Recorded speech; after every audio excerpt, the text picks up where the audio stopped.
We're just waiting for our recording person to take the ship here.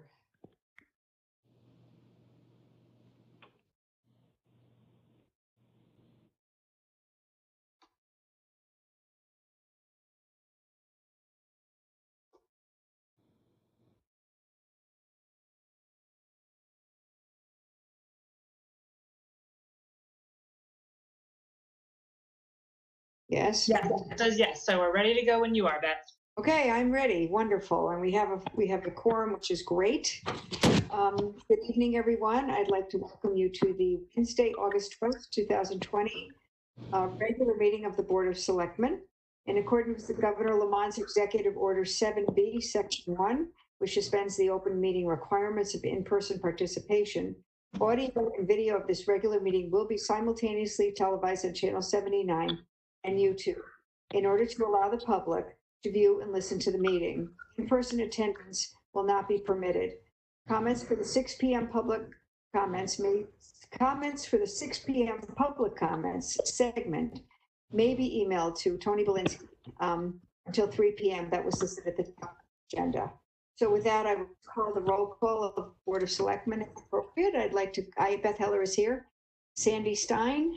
Here. Dwight Rowland. Here. Joe Crisco.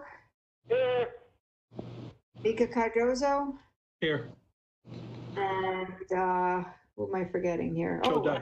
Joe Dye. Sorry, Joe. That's okay. I'm here. You're here, I know. Okay, wonderful. Thank you. We'll begin with the agenda. The first item on the agenda, item 1, is the first Selectmen's reports. Good evening, everyone. I'd like to thank, first of all, the registrars of voters, our town clerks, and the many poll workers who helped make yesterday's presidential preference primary a success. Best out of a difficult situation, and we all owe them thank you. As a former registrar, I know how much work a presidential preference primary is under during normal circumstances. They had to get it done during a pandemic with a week-long recovery from a tropical storm, with the extra safety protocols and the new legislation that allowed so many to vote by absentee. They did an amazing job. Thank our human services staff, our volunteer fire department, police department, public works department, and animal control officers for responding promptly and professionally to all our residents during and after the tropical storm. During the storm, our emergency responders answered close to 200 calls with wires down, and trees crashing through homes. Calls continued throughout the weekend and week into yesterday.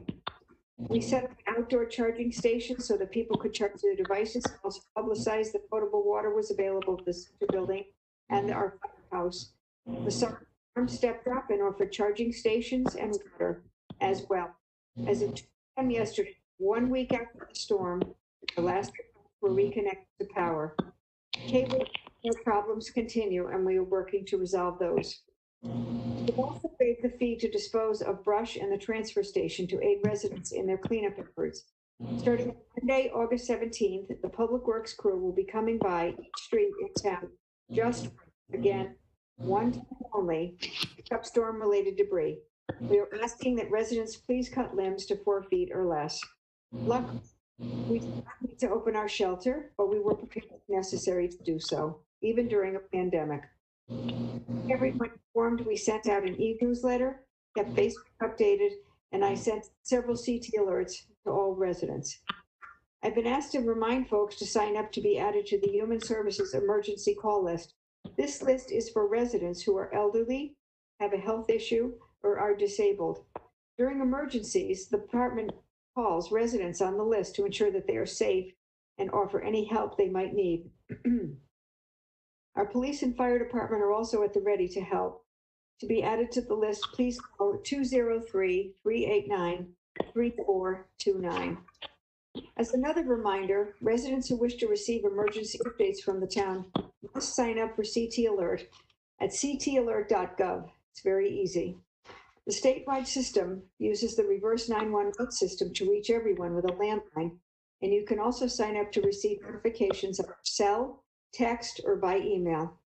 I'm convening a virtual meeting tomorrow with our fire, police, human services, public works, and animal control department heads to review our storm response. Regarding the pandemic, I have heard from several concerns over the last few weeks that they are seeing a lot of people at Pease Place Playground not wearing masks. Governor Lamont's executive order, anyone over the age of 2 should wear a mask when not able to maintain a 6-foot distance. I'm putting everyone on notice now. If I continue to hear complaints about this, unfortunately, we will have to reclose the playgrounds. It's not something I want to do, but we might have to do it. Testing data in Connecticut continue to show that we're doing a good job of keeping COVID-19 at bay, but I believe that it's because people are wearing masks and maintaining social distance. If we relax these 2 important activities, we could see a surge in numbers. I desperately want to keep all our residents safe. I know how important it is to be outdoors and to play, but if it's not done safely, I will be forced to close the playgrounds again. As I have noted above, I was greatly moved by the Black Lives Matter. As I noted before, not above. I was greatly moved by the Black Lives Matter event that was organized by Michaela Cardozo, Toby Nwangwu, Ryan Ratley, Zoe Reed, and others, which was held on our town green a few months ago. It was apparent that the event was a great start, but a start only, on the work that Woodbridge should be doing to enhance and ensure diversity and inclusion in all aspects of town life. Attention to these issues has already been springing up in town. For example, with the Community Council's well-attended, informative, and moving Zoom presentation by award-winning author Ed Gordon on July 28th. I'm also aware that at Beecher Road School, there is an active diversity committee of parents and teachers taking a holistic look at diversity at the school. And also at Amity Regional High School, there's a diversity in action club of active students with motivated faculty to assist and guide them. To strengthen and coordinate these efforts and to assure an ongoing committed focus on racial, ethnic, and religious issues, I'm appointing today the Woodbridge Ad Hoc Committee on Diversity and Inclusion. The charge to the committee is as follows: to identify and assess issues related to diversity and inclusion, or the lack thereof, of concern to town residents and employees, and as experienced by them, to prioritize the identified issues and establish the order in which the committee should focus on them, to delve more deeply into the issues in the order prioritized by the committee, to determine steps that would ameliorate problems identified and enhance diversity and inclusion in our town, to report to the Board of Selectmen monthly on the activities, progress, and recommendations of the committee. The ad hoc committee members whom I am appointing today are Laura Ferrente Fernandez, Dr. Nilima Koshal, Robert Reed, Ellen Skeletar, and Muriel Vega. Ellen has agreed to be chair of the committee, and Robert Reed will be the vice chair. Each of these individuals has accepted my invitation to join the committee with enthusiasm and commitment, and I thank them all for accepting this responsibility. Regarding the old firehouse, we had hoped to have a discussion about plans for future use and how to finance it. We're still working on it. We were able to get the updated information in time for, we were not able to get the information. It says we did it wrong. Sorry, it's been a long week. To get the updated information in time for tonight's meeting, but I hope to have it on our agenda for the September meeting. Since our last meeting, I attended a short ceremony modified for the pandemic to present the first Selectmen's Youth Award to AJ Pacquits. As part of the Woodbridge Fire Department Junior Volunteers, firefighters, AJ has volunteered countless hours for the department. In addition to the fire department, AJ has volunteered for Special Olympics. He and his father were active in Boy Scout Troop 63, and AJ built 7 wood footbridges as part of his Eagle Scout project, for which the town is extremely appreciative. I continue to participate in the governor's weekly calls with the municipal officials regarding the pandemic response. These calls are held every Wednesday evening at 5 p.m., and our police and fire chief also attend. Unfortunately, I was not able to attend tonight because I'm with you. I attended the Board of Finance meeting on July 16th, and I chaired the monthly SCROG meeting on July 22nd, both virtually. Finally, I just want to thank everyone in Woodbridge who stayed strong and worked together through this past week's storm. I'm so proud of all of you. Thank you, everyone. And with that, we will move on to item 2, which is the Woodbridge Board of Education. We have Superintendent Robert Gilbert who I understand is his last day today. Is that correct, Bob? Well, last day officially, but you can't get rid of me that quick. Thanks, Beth. Okay. Appreciate that very I much. understand you brought a guest. You have a guest with you as well, I understand. I do, and I'm gonna start, and I'm gonna introduce her, and thank you for that. Good evening, everybody. Good evening to the Board of Selectmen and all those who are watching as well, to our Beecher Road School families. We hope that you made out okay with the storm this week. We know it was a doozy, and we hope all are well. So I'm really glad to have this one last opportunity to come to the monthly Board of Selectmen meeting to provide a short update on what's going on at Beecher Road School. As you know, I'm retiring from full-time superintendent work, and my retirement actually takes effect at the end of this month. But before I start my report, I'm very pleased and honored to introduce Beecher Road's recently appointed interim superintendent, Mrs. Christine Syriac. Christine worked for many years in the Seymour School District nearby. She served as a middle school principal, assistant superintendent, and as well as superintendent. She retired a few years ago, and we're delighted to have someone of her experience and caliber lead Beecher in this time of transition. Christine started her transition this past Monday, and she will officially assume the role of superintendent tomorrow.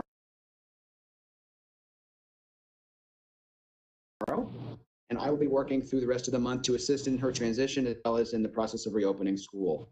Christine is here with us tonight, and I know she wants to just say a few words of hello, and then we'll move on. I just wanted to say that I'm truly privileged and honored that the Board of Education selected me for this interim superintendent position. And I just want you to know that I look forward to attending your monthly meetings and to report out and keep you informed on what is happening in the district. So I do look forward over the coming months to working with all of you. Thank you. Thanks, Christine. Thank you. It's been a pleasure to get to know Christine during the course of this week. So of course, you know that the big news that's going on in every school district, and including ours, is the challenge of reopening our schools. And challenge has all capital letters for sure. We have a 24-member reopening committee made up of a broad representation of stakeholders throughout the town and the school. Sandy Stein is our town liaison. Thank you, Sandy, for the time you've given this summer. Our full committee has met every single week during the summer, and the full committee between those meetings has formed subcommittees throughout the past month or so, where there's other teachers, teacher assistants, other staff, and parents who have joined to assist in the work of the reopening of Beecher Road. We submitted our state mandated requested overall reopening plan. We submitted that to the state on July 24th. It's a 50-page document that has a lot of high-level information and specific information as well. That plan includes all three of the mandated plans that were requested: a plan for all students to return with a remote option, a blended hybrid plan, as well as a full remote learning plan, which is all students learning at home. We're clearly having to plan for two programs at once, as all districts are doing. We have our typical plan of getting all the students back into school, or most of our students back into school in person. But there's also, again, this requirement the state has set out that we have to offer a remote option to any parents wishing for this.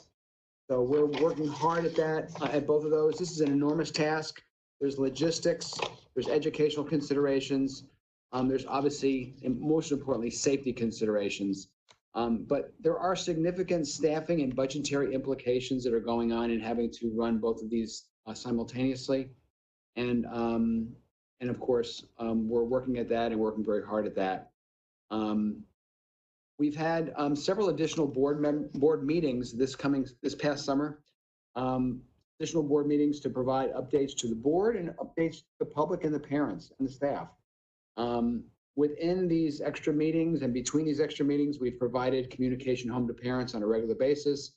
We've even included sending home some narrated video, PowerPoint presentations, answers to frequently asked questions. And this past Monday, we did a live stream through YouTube. And thank you, Pua, for your help with that. And as you do in all many ways, we did a live stream of additional questions that parents had, and we did that through YouTube. I can't stress enough that this is very intense and challenging work, as you've probably heard from other school employees and from districts and reading in the media. This is nothing like I've ever seen in my 38 years in the business. So that by itself is more than one wants to deal with. But then we got hit with a storm this past week, and Beecher lost power for 4 days. We lost our internet for 6 consecutive days. We couldn't come in even on the weekend to do anything on the internet because it wasn't there. Our office and administrative staff had similar challenges at home. So we literally lost really the equivalent of about 4 working days, if not a little bit more, in a very already tight timeline. So I'm saying this because I wanted you to know that the latest information that we have sent home to parents and to staff, even just this afternoon, was in assessing where we are in the tight timeline. We have made the decision to reset the start date of the school year for Beecher Road. The teachers will start their work year and professional development activities 1 week later than they would have expected originally. And then students will start the week of September 8th. This is the week that is part of Labor Day. Many districts in the state have moved in this direction of starting after Labor Day for similar reasons and other reasons as well. We are sending details of all this to our parents this afternoon and to our staff members as well. So you may hear about that a little bit. I will just say, parents, I appreciate immensely your flexibility and understanding, and I know some of you will make some difficult demands on the logistics in your family and your household, and we thank you in advance for that. But we want to make sure we start the year off safely, securely, and confidently as we open up school. Moving on to some of the other topics that you've heard me talk about in the past, enrollment. I always talk about enrollment. This is the time of the year where enrollment is so fluid, it's hard to tell you exactly where we are because there's so many coming and going, and we haven't entered all the numbers into Power School. But I do want to say that, we have a very healthy incoming kindergarten class, a little healthier in numbers than last year, but still staying within our guidelines as we can see right now. So that certainly means that there's a great interest, obviously, continuing to move into Woodbridge, as we know. Another topic, our Board of Education established an ad hoc school security SRO committee this past late spring. We've had several meetings to date. We had one this past week, and we are looking at the SRO structure as we have it. We're looking and asking questions of ourselves and of our needs. We've heard a presentation from a security officer from another district who oversees a school security with armed security, which is a little different than SRO. Armed security officers are retired police officers who provide similar types of security, but different as well. So we are aggressively working in that committee, take a look, as we did 3 years ago, as to what are we doing programmatically and how we continue to move forward in the future with the same kind of structure, something different, or a combination thereof. Also, our Beecher Road School Community Diversity Committee has been working very hard over the summer, and I think Beth already referred to them. They certainly have been very active, also intersecting with the town. We've sent letters to parents. We've established book clubs. There was the presentation that happened with a guest speaker. So we're looking forward to that continuing into the future. From a budgetary standpoint, it's too early in the year right now to talk to you right now about the current budget. I do want to remind you that we did return $104,000 to the town from our surplus this past year, and through a discussion, collaboration, and really a lot of goodwill between the Board of Finance and the Board of Ed. We did get the collaboration and the understanding to use some of our surplus funds. This is in addition to the 104, other surplus funds to do some pre-purchasing of some COVID-19 related things for the current year coming up. So thank you, Board of Finance, for your collaboration on that. I will say that the budget going forward for this year is going to be very uncertain. We know we're going to have extra expenses because, as I mentioned, we have 2 programs to run simultaneously because of what the guidance and the mandate is from the state. We also have many expenses for COVID-related face shields, desk shields, and other kinds of things that we are just never would have expected. So we will keep you updated on a monthly basis, and Christine will do that for sure. And just to close it off, I just want to say that, again, I feel very blessed to have been worked here in Woodbridge. Greatly value my collaboration with all of you. It was always great to see you every month and to see you sometimes in other times during other meetings and other kinds of events. And I wish all of you well, and I'll be following Woodbridge very closely and watching your continued success into the future. Thanks. Thank you very much. I really want to wish you the best. We've worked very well together, and you've been a pleasure to work with, and you will be missed. I know you're going to enjoy the time. Very well. So, Thanks, Bob, Dr. Gilbert. Challenges that we've had, the budget challenge, everything else. So I wish you well. Thank you. Sandy. And Bob, I just want to say thank you so much for your leadership and dedication and putting together a strong administrative team. It's been a pleasure working with you over the past 4+ years, and wish you very well in your retirement and hope that we will keep in touch. So thank you again. Thanks, Sandy. Appreciate that. Well, thank you. Anyone else have any comments? Okay. No, thank you, Dr. Gilbert. Thanks. Okay, thank you, everyone. We'll move on to Massaro Community Farm update in addition to the solar array. And I guess Katie's going to be joining us. I see a CP there. I just unmuted you, and you should have the option now to show your video if you. And I think earlier you told me you had a presentation that you wanted to share. Is that still true? Well, first, let me just do a sound check and make sure everyone can hear me. Yes. We can. Okay, Yes. great. And I just pulled a few pictures together because normally many of you get to see the farm, and because we've sort of been exercising caution and a lot of folks haven't been out, I just wanted to share a few photos of the things that I'm going to give you highlights on. So let me just do that. And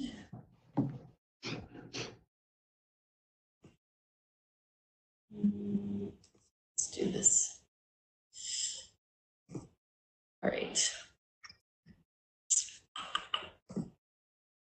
All right.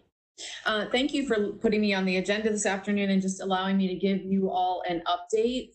The last time I came before you was well before our season started, and of course before all of us were really paying much attention to something called COVID-19. And like many of you, that it has changed the way our programming is being operated on the farm, although I'm very happy to report that our farming operation is just as robust, if not more robust, than in a normal year.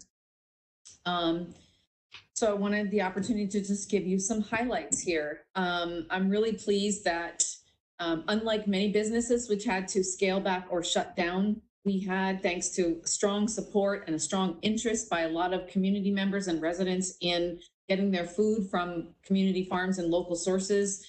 We had a very strong interest in sales from the farm and farm produce through our CSA subscription program this year. And that means that we were able to not only retain our core staff, but also to hire 7 additional summer youth employees. That was something we weren't sure we were going to be able to do. So overall, we're at 18 staff people, which is really great. That's about where we would expect to be this time of year. Some of those folks are about to start to cycle out during the month of August, but really happy again that we've been able to keep everyone on board and even add a couple extra just because of all the activity and all the harvesting that we've been doing. Also really happy to report that thanks to safety measures by Farm Manager Steve Muno and just putting in some safety precautions, such as keeping non-farm staff out of our buildings, everyone wearing masks, wearing gloves, and I'll show you some pictures of that, that we haven't had any incidents of any illnesses on the farm. So you'll see that even as the farm workers are out in the field harvesting. They're all wearing masks. It can be quite uncomfortable, even in the heat, but we're happy that everyone is healthy and safe. We typically have lots of volunteers coming through the farm this time of year, and that also helps do all the sort of periphery maintenance that is non-farm harvesting and non-field work.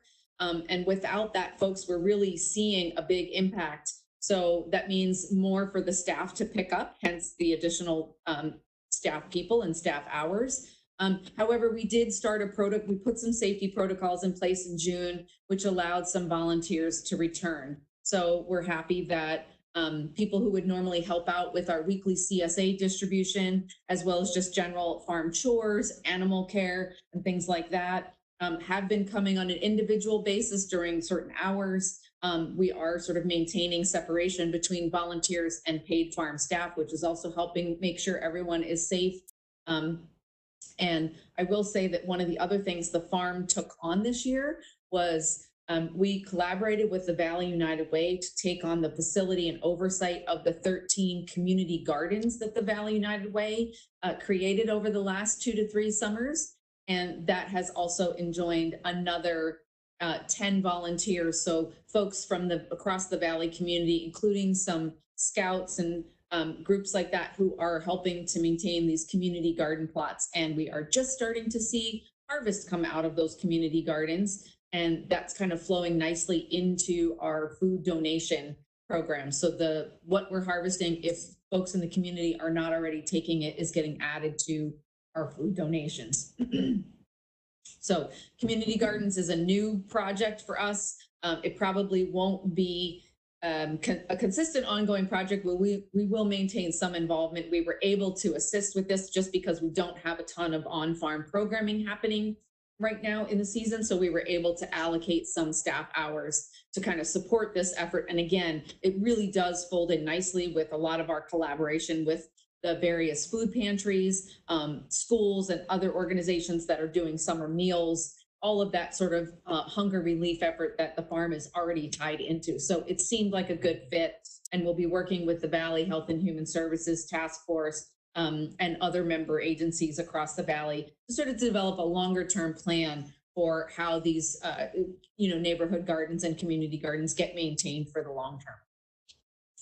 I will say that our donations have been very robust. By the way, this slide that you're looking at is sort of a modification to our normal CSA distribution, which used to be a very social time at the farm. It still is, but instead of being inside the barn, it is now taking place as a drive-through, no contact pickup. So this is one of our regular volunteers, along with our farm manager, Steve Monod, at our weekly CSA distribution. This is one of the community gardens, the one that happens to be at Griffin Hospital.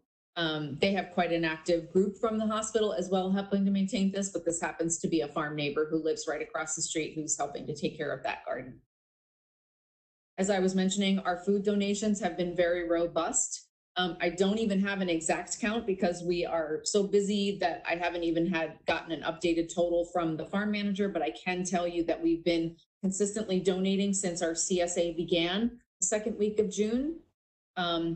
And our partners include the Woodbridge Human Services Group, St. Vincent de Paul is a regular recipient, as well as the Seymour Oxford Food Bank, the Catherine Simila Food Bank at Christ Episcopal Church in Ansonia, Loaves and Fishes in New Haven, Spooner House, and of course, the Connecticut Food Bank when we have bulk. And something new that we did this year was we partnered with the City of Derby, who had some health and wellness funds for their staff employees in City Hall to purchase fresh produce from the farm. And so we have been taking them produce as well for their employees to prepare. And they've been doing a great job at sharing some photos with me and some of the recipes that they've all been sharing with each other. So they're really enjoying fresh produce from the farm as well.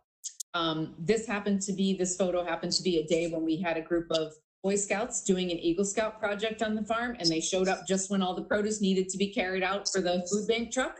So it was a great way for me to use all these young bucks to carry all these heavy crates of squash and cucumbers out to the truck. This particular week was 2 weeks ago, and we had 28 crates of produce that totaled over 1,000 pounds just that week. And again, we do continue our food produce donations through the end of the year. Let's see. As I mentioned, we don't have all of the typical programming that is happening this time of year at the farm. We were very excited to get a licensure for a full day camp this year, but made a decision not to run that full day program. But we have been running workshops remotely. So both adult workshops that are either recorded or filmed live with people on the farm, and people have been quite receptive and interested in those. And we've also been offering things like educational kits through our online store. So I mentioned earlier, there have been a lot of support for local produce. One of the things that we did very quickly and very early in March, as soon as we were sort of all put into lockdown, was create an online mechanism to sell not only our own produce and our own jarred products, but we partnered with several other farms who basically lost their entire sales outlets because they were either only selling to restaurants or colleges, and have been continued to do that since March, and we plan to continue to do that.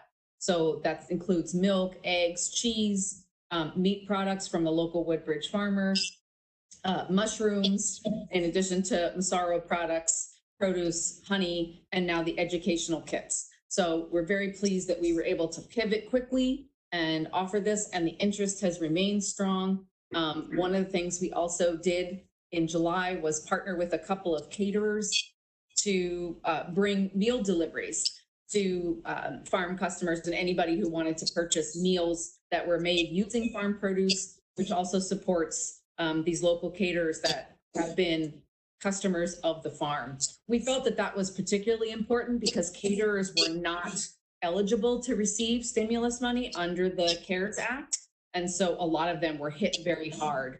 And that's kind of a lead into our annual dinner on the farm, which we are planning for this year.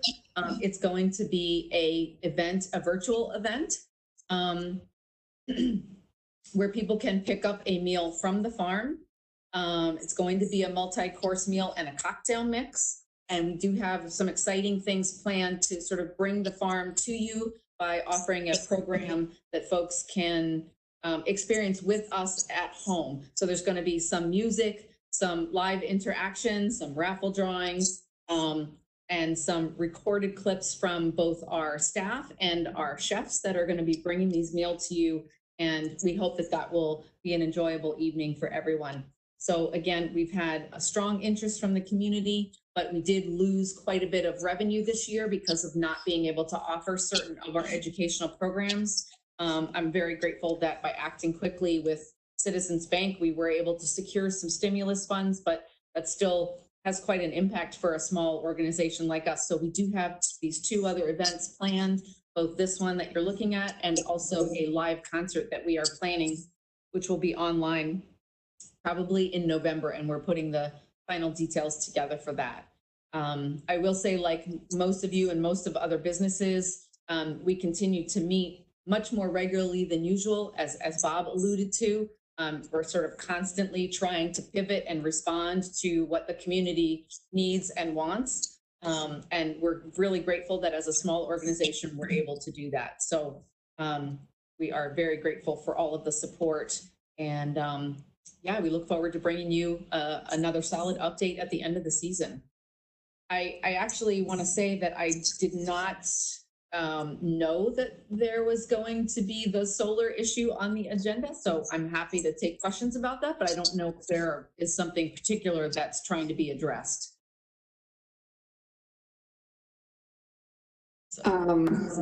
Jerry, was there something that we had to add about that we just wanted to let them know? No, I don't think so.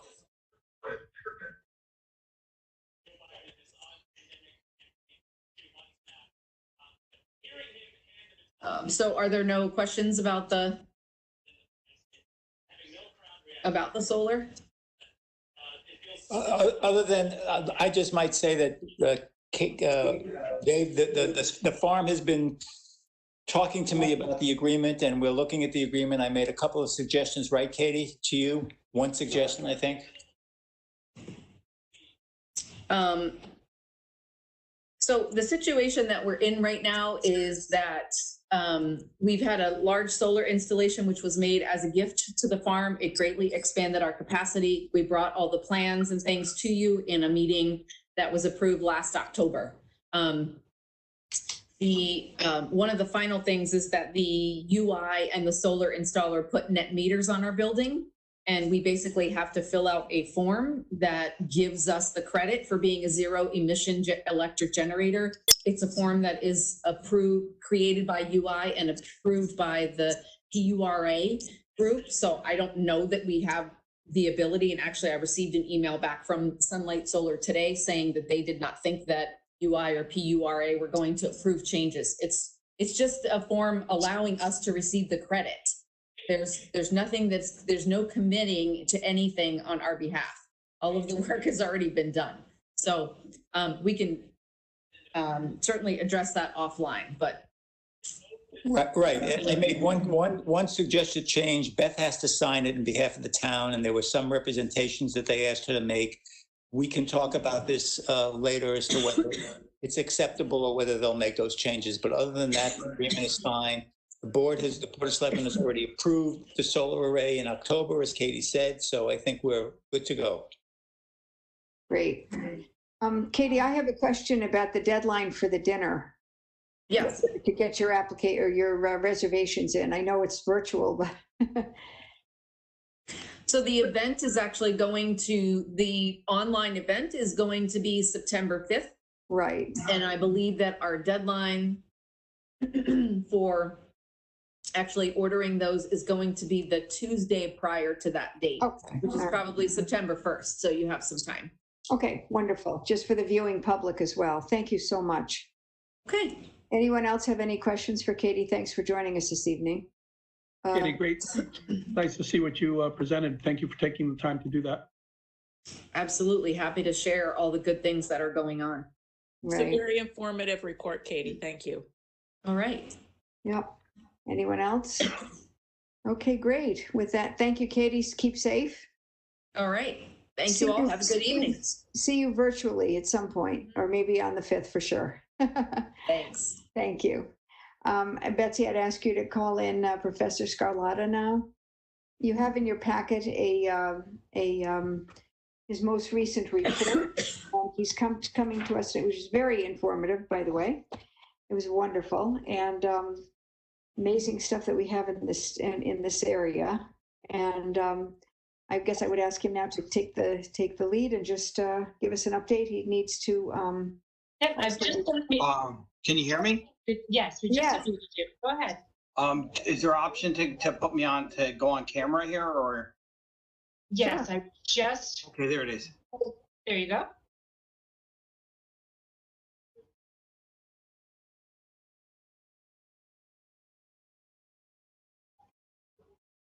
Oh.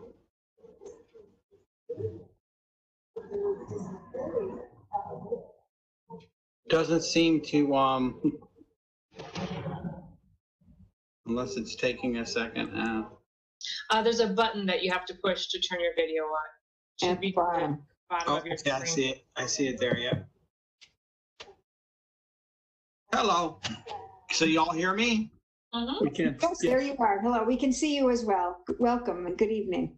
Good evening. So, some good news, just to remind everyone, because probably you don't remember, but I'm Professor Scarlatta, work at Western Connecticut State University. And last year I asked for permission from the Board of Selectmen to investigate a hiker walking on the Bethany Farms Trail had picked up what appeared to be a late ice age projectile point. And so I want to bring my students to the area to see if we could actually locate the site where the point was from, and that was successful. Basically, the landform today doesn't look the way it did in the past. In the past, there was a nice glacial terrace, ice contact terrace, that would have been a more level landform. That's why it was hard to understand where the site was, but with about minimal amount of test bits, we were able to find quite a bit of the same raw material type that the point is made from. And the raw material type is Norman Skill Chert, which is from upstate New York. And it was the dominant raw material type. There's lots of it, which means it was the dominant raw material they used, which easily connects to Paleo Indians, or which nicely connects to Paleo Indians, who were very mobile on the landscape, would travel hundreds of miles a year, and they would visit the best quality raw material sources. So the information we got from the test pits, the fact that the site is located very close to where the point was found, and that we can see where a gully had eroded through the site, and that's where the point was found, leads to a pretty safe conclusion that there is a late ice age site there, pretty much close to the entrance of the Bethany Farms Trail. Interesting. That's wonderful. My question is, I believe that you're before the board this evening to give us, to ask for permission for additional test pit digs. Yeah, we having found the site, you know, we started with some very basic objectives, which was to find the site. We'd like to know a little bit about its significance. To know about its significance, we want to know how big it is. So the next step would be, again, just a small test pit kind of routine. It shouldn't be complicated. What we do is extend test pits from the area where the site is located in all four cardinal directions to get an idea how big it is. Yeah, obviously, if the site's fairly large, then it's fairly significant. We'd like to know if it's small or large. I have a couple of students that are interested in doing that. And we have about a week before classes start, a week and a half, 2 classes. You know, it would be, you know, I'd be interesting to take them out and try to do that. Wonderful. Could you refresh my memory in terms of where exactly, or rough ideas to where you'll be working? Basically, it's on the Bethany Farms Trails property, which is northern Woodbridge, which is hiking trails there. And it's basically a Fort Hill is in the general area. Sorry, I should have, I believe there's some kind of map on the report given the general location, but it's northern Woodbridge, closer to Bethany. It's town property where basically there's a blue trail that comes up from the lodge or close to Peck Hill. I think it's the Bladen's Brook area. Yeah, Bladen, I'm sorry, Bladen's River, Bladen's Brook, yeah. Bladen's River, actually, yeah. Okay. Wonderful. And the time frame you'll be working?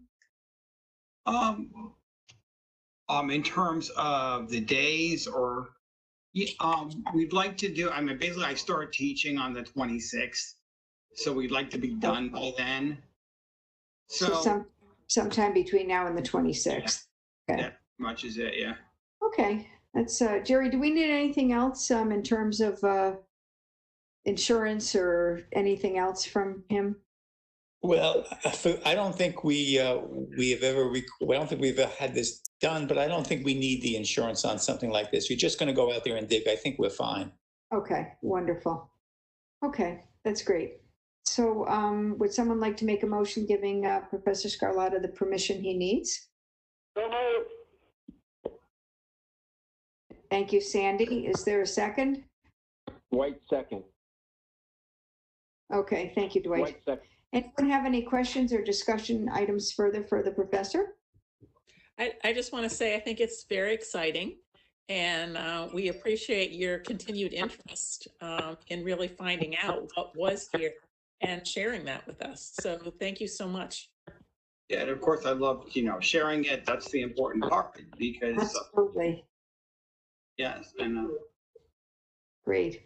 Okay, so I will call the question, motioned and seconded, and please signify by saying or raising your hand. Aye. Aye. Aye. Aye. Anyone opposed? Hearing none, it has passed unanimously. Thank you very much, and do keep us up to, feel free to I've been contact. getting a report, and I'm also sending a report to the state. Great. We'll Just look to that. Good. Thank you. Thank Good you luck. very much. Thank you. Thank you. Thank you. Okay, I owe the board an apology, but I was a little bit confused. We did not put liaison reports on the agenda. We thought perhaps there were very few meetings of liaison reports in August, and that's was I'd like to make a motion, since we do have at least one liaison report from Sandy and Joe Guy and Joe Crisco. Actually, that's a budget task force item. We have a report on the ad hoc advisory committee from the Darling House. They had a meeting, so Sandy would like to give us an update on that. So I will make a motion that we add liaison reports to the agenda. And could I ask for a second, please? Second, Crisco. Thank you, Joe Crisco. Anyone have any comments? I have a comment that I apologize. And with that, I will just call anyone, please say in the affirmative, just say aye or raise your hand if you can be seen. Aye. Aye. Aye. Aye. Anyone opposed? Thank you all. So with that, I'll begin with Sandy. You can give an update on liaison reports. Thank you. Okay. The Library Commission did meet on July 13th, so I'll just give a brief update about that. And there was receipt of a large contribution from the Friends of the Library, through the Friends of the Library, from Jeanette Cordiac's estate. So they were very pleased to receive that, and we'll put that to good use in the future. They also are experiencing curbside pickup, and that's it. The Thomas Darling Advisory Committee did meet on Wednesday, August 5th, and it was a very good first meeting in terms of really reviewing the charge and people understanding what the scope is, and that this is a group that is advisory to the Board of Selectmen, and it's another set of eyes and ears. There was a motion that was made that the town grant permission to remove the old schoolhouse that used to be on Lucy Street many, many, many decades ago. And it was a unanimous vote to remove that. It's my understanding that a letter from the Amity Woodbridge Historical Society is also needed to basically grant permission to remove that. But that will enable further exploration of what needs to be done in the barn to proceed. The group is going to have another meeting actually tomorrow on the property so that they can review all of the different outbuildings, groundskeeping, and from that be able to set some priorities and make some recommendations as to what to tackle first.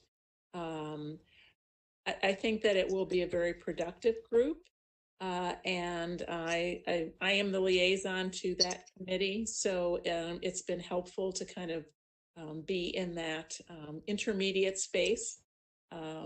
And I look forward to working with them. So I don't know if anyone has any other questions.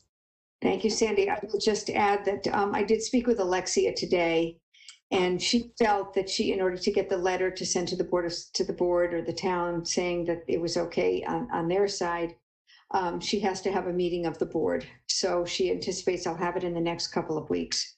Okay. Great. So regarding removing little Lucy from the yellow barn. So terrific. I finally got to, she's away, so, okay. but she did call me back today, so just, we should have that as a board pretty soon. Okay. Okay. And that's it. Thank you. Dwight, an update on any liaison assignments this month? Sure. I was part of the inland wetlands meeting that was held on July 15th. It was quite a short meeting. There wasn't a lot of action on, there wasn't a lot of discussion on things, but they did a site visit on 163 Center Road, and they gave the authorization to go ahead with a building of a 30 by 30 pool house They also talked about the construction of a deck and repair of a retaining on 90 Seymour Road that was given to Chris Sullivan to review and approve. And it was the same thing with 83 Weppawak Road. It was for the construction of an 18 by 36 in-ground vinyl pool. And Chris was going to go out and look at that. So, okay, that was it for inland wetlands. It was pretty quick. I also was part of the Human Services Commission meeting on August 3rd. And that was their first meeting since March. And so there was a lot to talk about, but essentially their main focus was getting masks out to all the seniors, which has been a success, working as a team. They've been getting a lot of really good reviews on that. The STEEP grant apparently was canceled, but now it's been reinstated in July. And I guess the deadline for submission is going to be August 14th. So they're working on that right now. I don't know the status of that, but that was something they were working on. The grant for the vehicle, I guess it's in the final stage. I'm not sure about that, Beth, but they were expecting it in late fall. Dwight, I think they extended the grant date, correct, Tony? Couple weeks? Correct. The steep grant date was extended to the end of the month. Right, a little bit like the Okay. 24th or something like that. So they got a little bit more time. But we're going to get that in. I heard, yeah, okay, because what I heard was the deadline was 14th, Right. so that's good. We just, yeah, we just, But Dwight, it's possible they extended the deadline after the meeting. right, exactly. Okay. Yeah. They're expecting some new computers, 2 new ones, I guess. They had issues with lost files. They lost the contact list, etc. So I'm assuming they're getting that. For youth services, they voted to hire a wrestler. I can't remember her first name, for youth services or program coordinator.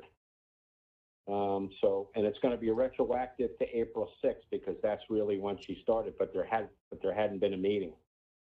The Woodbridge Center, they are now doing outdoor activities. They were going to hold their first class on August 6th outside with exercise, and they're going to coordinate that with Johnny A in recreation and also Adam in parks. And that's going to be held through October or whenever the weather gets cold. And that's about it. So in their next meeting, they're planning to hold is, September 14th. Great. That's it for Thank me. you very much. Thank you. Joe Crisco. Yes, the Board of Police Commissioners met on Monday, July 13th. Just to summarize, the chief said past year they were in budget and presently financially we're on target. He also announced that any COVID expenses, there will be 100% reimbursement. In regards to the SRO officers, they're back on patrol, and there are 2 officers on paid leave because of out-of-state driver quarantines. In regards to personnel matters, 1 officer is out on family medical leave, and the chief has also authorized some unused vacation. In regards to the Woodbridge Traffic Authority, there's an outdoor fundraiser by an event, by an organization. They have a request to use the cul-de-sac on Research Drive, and that will be on August 15th.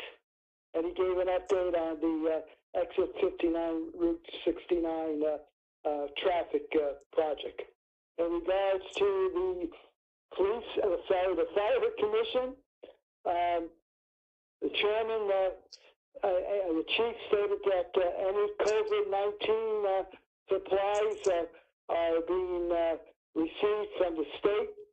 Any additional expenses for machine or supplies to clean the fire station The feds will reimburse 75% and the state 25%. Financial statements are in good shape. They had a couple of line transfers. In regards to Engine 3 and Engine 9, everything is on schedule for their transition back into service. Engine number 1 is still in repair. So that is the about a summary of the some of the activities. There's they've had great demand, obviously, as we all know, for increase in service under difficult conditions, and they've been doing an excellent job. The chief also stated that at that time, Coachman's and Lindy, there were no new cases. In regards to the fire marshal, there were 2 fires. We know that there was one at Katz's and one heavy smoke damage and one another location. That's about it until the next meeting on August 17th or maybe the 24th. Thank you, Joe. Mika. The Rec Commission did not meet this month, and I was not able to get to the EDC, so I have no report back. Okay, thank you. And Joe Dye, anything? No, nothing. Okay, thank you so much. Thanks for allowing me to let liaison reports pop in there. Okay. Next item on the agenda. What time is it? Is it 6? It doesn't really matter, right? Because we're virtual. It's 5:58. I think we can go ahead, Jerry, with public comments. Yes, you can go ahead. Okay, so now I will ask Betsy if there were any submitted public comments as of 3 p.m. today to Tony Belinsky. I can't hear you, Betsy. Sorry, I was on mute. No, there were none. Thank you very much. Okay. Item 6 on our agenda is the Budget Task Force update, and I want to thank beforehand all of the Board of Selectmen members, Joe Dye, Joe Crisco, and Sandy Stein for taking this on themselves and having these meetings. And I believe that one of you is going to give us a report tonight, give us an update. So whomever you are, unmute yourself and we can go. I think that's me, Beth, Joe Dye. Good, Joe Dye, wonderful. Okay, take it away. Thank you all. So I would also thank Joe and Sandy and of course Tony Genovese for all the work they put in on this. And we've only been working for a short period of time. I think we had 2 or 3 virtual meetings, each of which lasted for an hour or more. So we, in a short period of time, we did put a lot of work into it. In your packet is a 2-page, 2 pages. One's in budget committee guidelines, and the other is the budget task force schedule. Has everyone had an opportunity to read those, review those? Yes. Yes?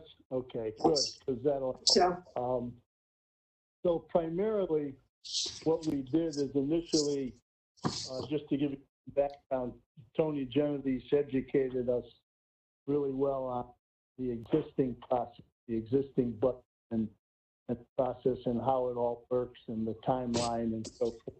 Then we kicked around some ideas of making some revisions, mostly in line with what this board has talked about a couple times in the past in terms of the Board of Selectmen and/or the Board of Financing giving some high-level guidance and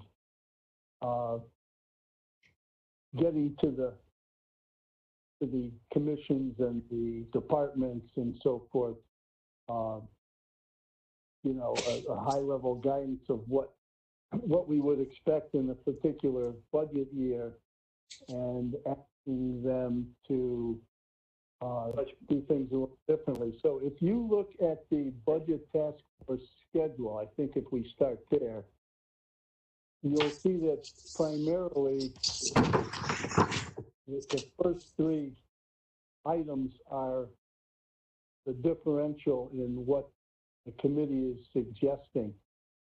And that is, for the end of July, the Board of Selectmen and the Board of Finance provide these higher level budget guidelines to the departments and the commissions. So the two boards would get together and set those guidelines. And then for August and September, the departments work with the finance department and Tony specifically, I think, generally to identify impact of those guidelines. And then in October, the Board of Selectmen and the Board of Finance meet to review results from the department and commission with respect to the impact of those guidelines that were set. Those items are new. I think the rest of that timeline is in keeping with what historically has been done through the budgeting process. So if we now go to the draft budget committee guideline, Tony did a great job. And by the way, this is really Tony's work. After we all met and decided what we were going to do, Tony put these together, and I thank him for that. So again, going to the budget committee guidelines, you'll see that our recommendations in this committee would be to set guidelines given to the department and the commissions to do an impact study given two scenarios, and that is number one, a scenario where there's no increase to their budget, 2022, and then a scenario where there's a 5% reduction to their budget. So again, this is in keeping with what we've discussed before, where the Board of Selectmen, Board of Finance would set the tone, if you will, and set a high-level budget guideline of where we think we need to be in any particular year, and provide those. And then the commissions and the departments would work within those guidelines and work with the finance department and Tony to develop an impact statement, what it would do to their department and the services provided, et cetera, in each one of those scenarios. And Tony goes down later and provides some examples and some considerations, et cetera, to provide guidance. One other thing, going back to the budget task force schedule, we thought it was important to add that the Board of Selectmen and Board of Finance liaisons would meet in August and September with the particular boards and commissions as liaisons. Continue, or we think that they should be considered for, elimination, so that the financial projections could be met. But it's only once those programmatic decisions are made that we would have the department head do a detailed budget submission for fiscal year 22. That's correct. Thanks for that clarification. I think that's in, if you look at the budget task force schedule under October, that's kind of sort of what when it fits in, where they come back with the impact statement, and then the Board of Selectmen and Board of Finance meet to review those and see what that impact is, and then go from there. And then the rest of the budgeting kicks in where they go ahead and then set their budgets, I think, after the two boards decide what they want to do with those impact statements. So thank you, Sam. Yeah, and as Joe, as you indicate, the most departments will start. I mean, some start earlier, but for the most part, start in October and into November to start really formulating their operating budget. So this is to inform the departments before they really start with, getting into the details of their operating budget costs. Right. Thanks, Tony. I think that's kind of typically, historically, what they've been doing. So the first three items starting in July, August, September, and October is really what we added preliminarily to them diving into their budget development as historically done. Right. Right. I have a couple of comments, I guess. Clearly, the Board of Finance's job is to, do the budget. We have an input, we set the program. So if we don't eliminate anything, they have to, decide where the funding is going to come from, or if they don't fund it, it doesn't happen. But it is our job to do that. I was looking over, I guess, Tony, correct me if I'm wrong, but it's my understanding with all the staff reductions that we've done, over the past few years, our operating budget is pretty much the same as it was 5 years ago. Is that It's pretty, it is. It's pretty similar to where it was 5 years ago. right? So, each department would have to make a decision as to which services they offer and which would. Because as of now, we've pretty much, we're at sort of the keeping everything as it is, the bare bones. And now it becomes tougher because we're going to have to just have department heads and the Board of Selectmen, should we choose to do so, begin to eliminate programs. And we have to say, for example, we stop something in recreation or things like that, and it has impacts on our residents. So we must keep that in mind. They will be unhappy. Everyone has things that they enjoy about things that we fund, and it'll be tough choices if we do that. Clearly, there are certain things we can't touch, like salaries and debt service, and that kind of stuff has to stay in the budget. So when you start with that, it's clearly the only thing that's left is personnel and programming, and we have hard choices. So I just wanted to comment rather than make suggestions. I know that Tony spoke with Matt, and Matt was not available this evening to join us. So given that, it might be, I don't know, I'll let you guys talk amongst yourselves a little bit more, but we might think about drafting something and sending this to the Board of Finance for their review. I just want to make a couple of comments also about this. I know it says it in the letter here, but I think it's worth noting. The first is that when departments determine the impact of the reduction or elimination of services, there are a few departments that were cut due to the pandemic that historically have programs that are not normally eliminated.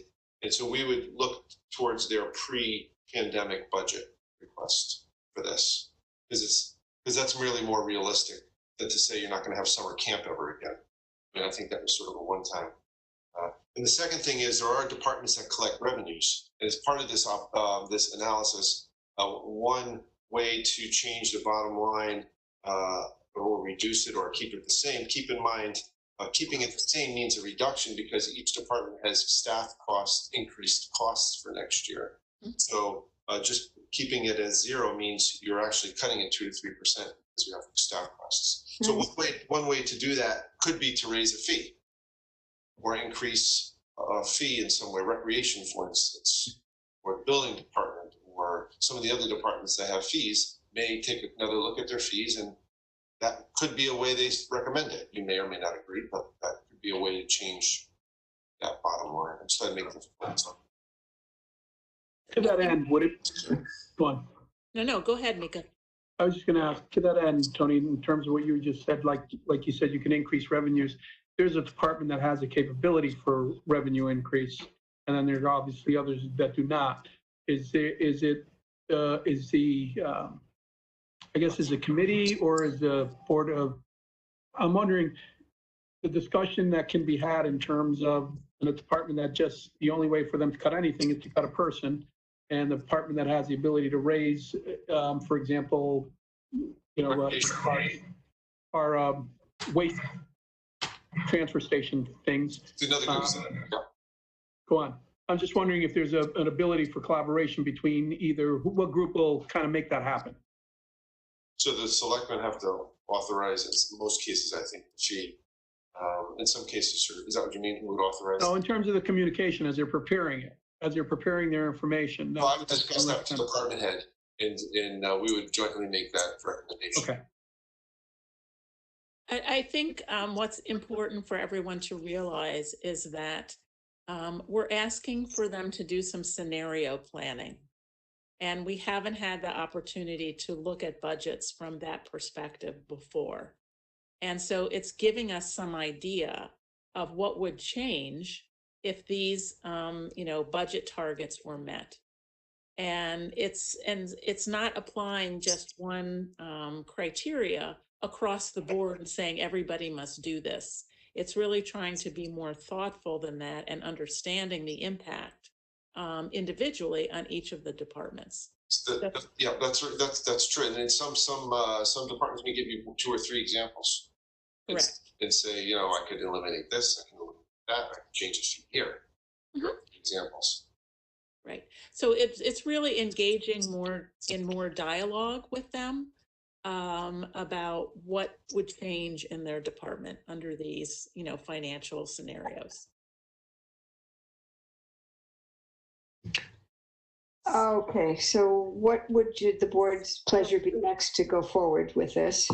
Well, I'd like to recommend, and you know, this is really open for discussion too, is that we pass these along to the Board of Finance for their review and to share with us any modifications they want to make, but that these become part of the criteria for developing fiscal year 22 budgets.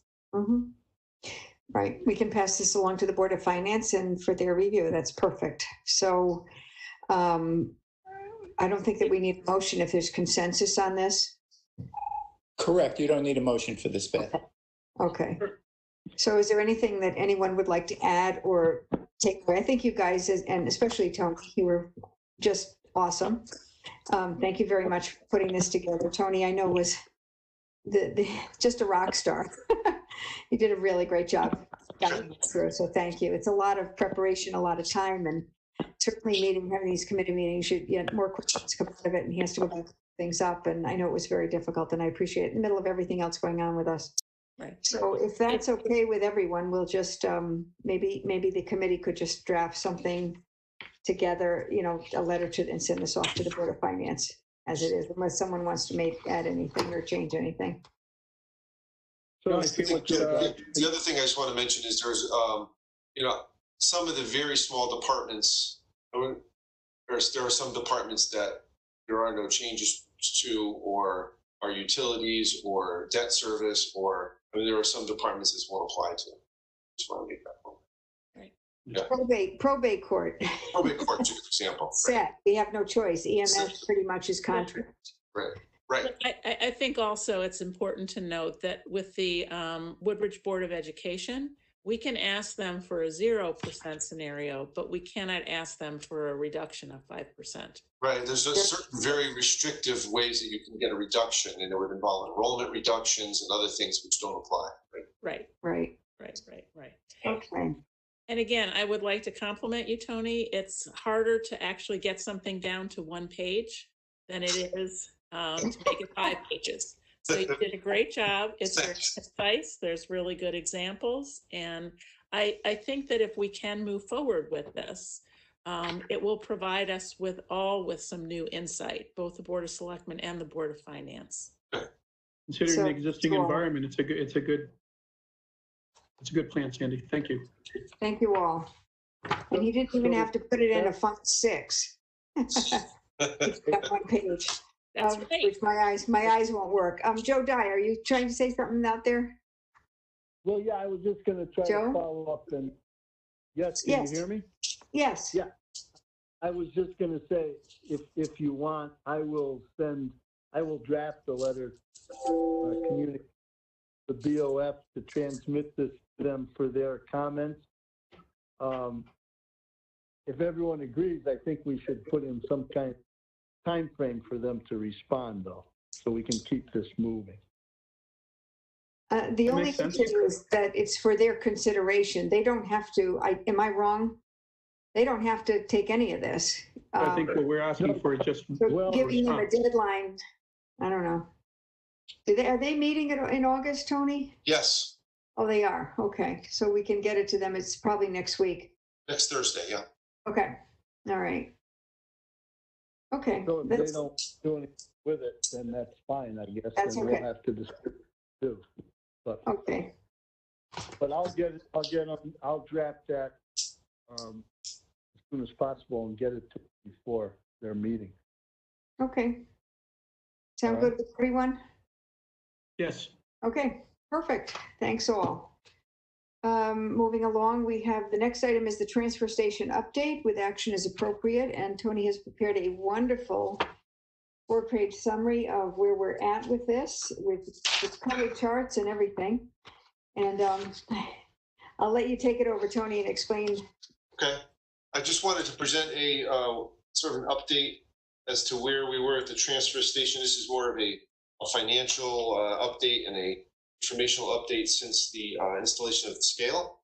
As you recall, when we initially put in the scale, we wanted to be able to weigh tonnage coming in and going out and bill the haulers for municipal solid waste to be able to track tonnage to match what we were paying to dispose of versus what we were taking in to make sure they equaled, to be able to possibly bill in the future for other types of waste, and also to be on par with our surrounding communities that did accept solid waste in particular, that we would be able to charge for that as their surrounding communities do.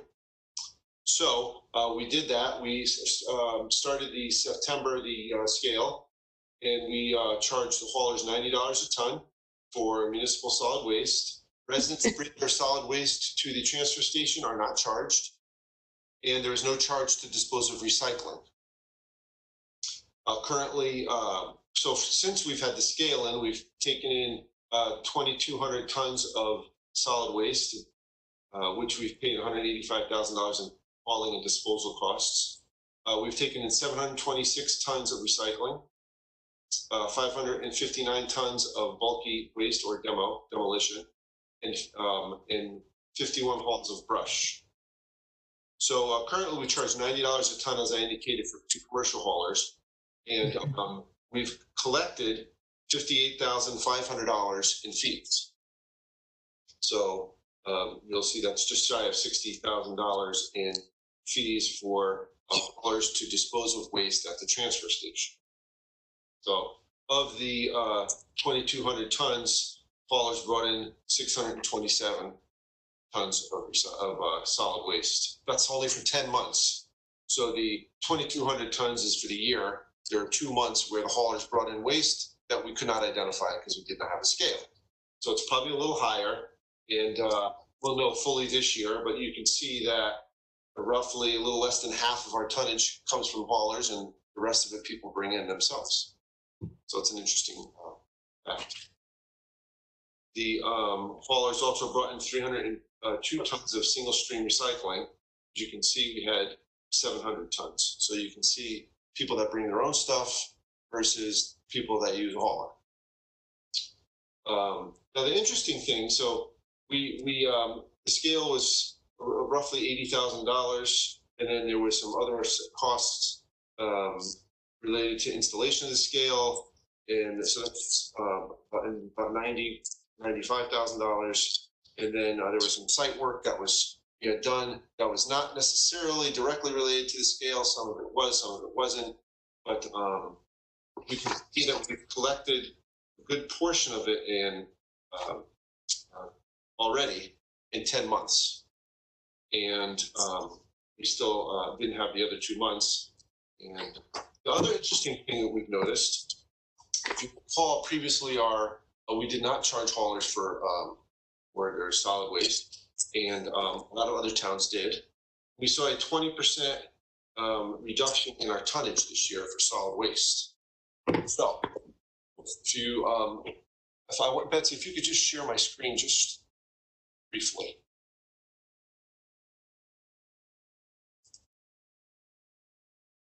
You can see, can everyone see that? No. Can you see my screen? Not yet, Tony. Okay. Tony, you could do it if you click. You know where you mute, Tony? Oh, hold on 1 second. Oh, I see. I got it. Yep. Yep, share content. Got it. And then you can.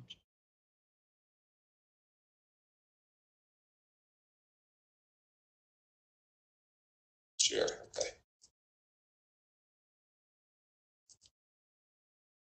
There we go. There we go. Yep. Well, I just wanted to show this just because I think it's an interesting chart. The green represents 17, 18 tonnage that we've disposed of by month. Okay. The blue represents 1819. Okay. And the red is 1920. Those are three fiscal years. So you can see we instituted the scale in September here. So you can see how the tonnage has been drastically reduced since compared to the other 2 years, which are pretty similar, actually. Yeah. And those are, in each of those years, we've collected about 2,800 tons. So is it your thought that, I don't have any direct conclusions, but I could just say that it's interesting, especially with the pandemic, when people are generally generating more waste, we have 20% less tonnage that we're disposing of.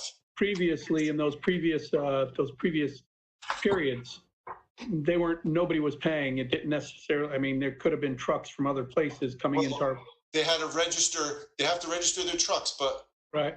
Where the waste comes from, I'm not sure. Exactly. It's supposed to come from our town, but right. I'm not making any accusations. I'm just saying I could present the facts that, in fact, since we started charging, you can see a reduced amount of tonnage. Right. So the other thing I want to show you is that means that we've collected we paid $30,000 less in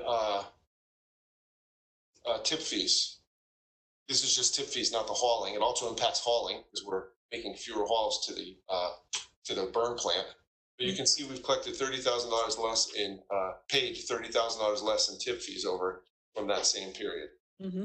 So not only did we collect $60,000 in revenues, we paid $30,000 less in tip fees, about $90,000. That's in 10 months.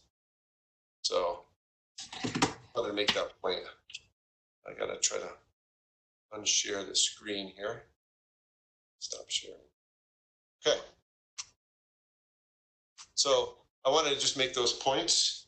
And Funny, I didn't do the math, and I'm sorry, I don't have a calculator right here in front of me, but just out of curiosity, did we figure in terms of the tons that from the commercial tonnage and the fees we collected and what we pay, our overall expenses, are we breaking even or better from a commercial hauler standpoint? So with the commercial haulers, we are doing well. The tonnage and the amount we charge is basically to cover the disposal costs at the burn plant, the transportation to the burn plant, and administrative costs that we have. So from that perspective, we are. Thank you. The other thing I wanted to mention is that we collected about 560 tons of bulky waste. That's demolition. It's called, some people call bulky waste, some people call it demo. It's basically the same thing when you go there and you dispose of the general goods, and a lot of it, sometimes it's shingles or demolition from someone's doing a renovation or something. And so we charge very minimally for that. Currently, we collected $2,300, which is $20 per cubic yard. Some towns, including Orange, charge for demolition. Something that I could think of now, or this could be a future discussion, but I just want to bring it to your attention. And there's a few of the towns. We also did a survey to see if anyone charged for recycling. Because currently we paid $100,000 to haul and dispose of our recycling. When we used to get money. We used to break even because the hauling was offset by the money we received. But you all know about the story about recycling. But no towns that we can find are actually charging for recycling. Mm-hmm. So that seems to be most towns are all towns pretty much are not charging. But there are towns that charge for demo or bulky waste. Orange charges $100 per ton. Portland charges $150. Reading charges $200. Those are just some examples. Some places have a system where up to a certain amount of tonnage, it's free, and then you charge over that. So if someone's bringing in a lot of tonnage, then you would get charged, but if you're just bringing in a small amount, you do not. Right. So just as an example, we collected $2,000. We paid $60,000 to get rid of our bulk. So if you charged $100 a ton, you would have collected just shy of what you needed to dispose of it. Yeah. So just want to make that point. That's all. Okay. So Yeah. Tony, I mean, bulky waste is very heavy. Yeah, right? Okay. correct.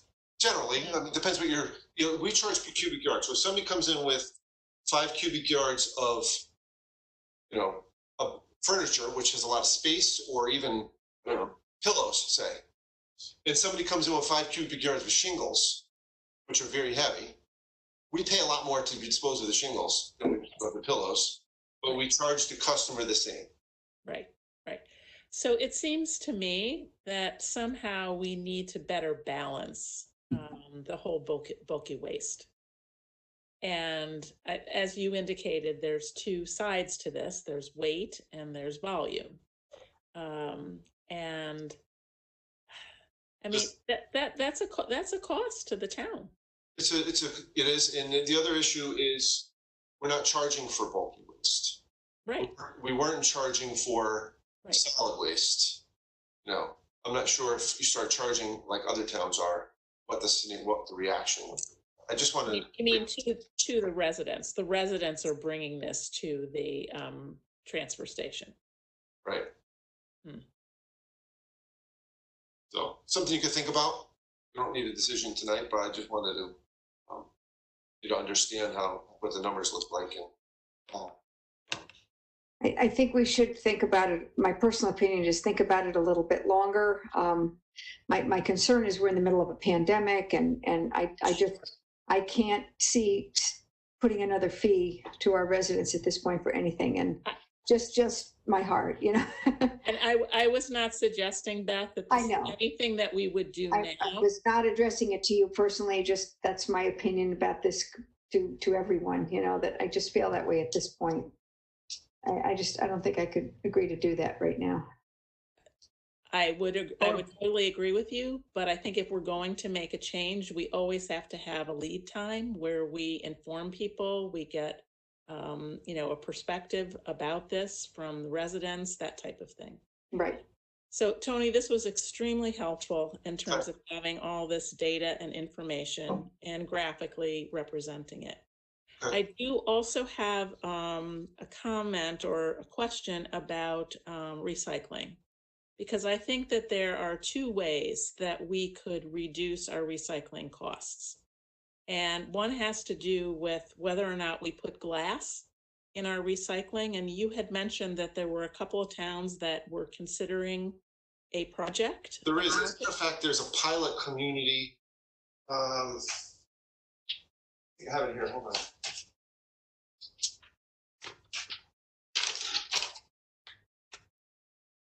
I don't have. There's one of the communities in Fairfield County is a pilot community where they now have instead of single stream, they have dual stream recycling, and they've separated out their glass. Okay. And is this something that we can undertake as a town? Do we need permission to do this? I would have to discuss this with where we take our recycling. Okay. I know they were looking to do that. An interesting thing about recycling is currently there's a $12 charge.